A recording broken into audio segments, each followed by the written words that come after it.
Curfew শিথিল এবং office, bank, কলকারখানা চালুতে রাজধানীর বিভিন্ন সড়কে বেড়েছে গাড়ির চাপ। কোনো কোনো রাস্তায় দেখা দিয়েছে যানজট। এখন জন্ম সনদ দিয়ে খোলো বিকাশ স্টুডেন্ট অ্যাকাউন্ট। নিজের বিকাশ নিজে কর। মহাখালীর একপাশের সড়ক বন্ধ থাকায় অন্য পাশে তৈরি হয়েছে যানবাহনের জট। একই অবস্থা মতিঝিল, যাত্রাবাড়ি সহ বিভিন্ন সড়কে।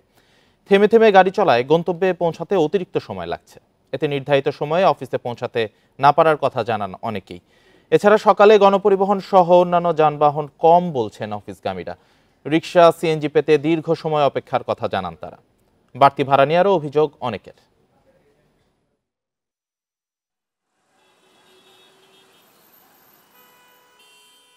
কিন্তু গাড়ি অনেক যানজট। আমরা এই যে গাড়ি জন্য ওয়েট করতেছি প্রায় 15 মিনিট ধরে মধ্য রাস্তায়, তাই খুব কষ্ট হচ্ছে আমাদেরকে। গাড়ি যানজট, মানে গাড়ি পাইতে আসছি না। আমি বুটেক্সে যাইতে চাচ্ছি আর কি, কিন্তু রাস্তাঘাটে প্রচুর পরিমাণ জ্যাম, আমাদের অনেক ভোগান্তি হইতেছে। সরকারের যত তাড়াতাড়ি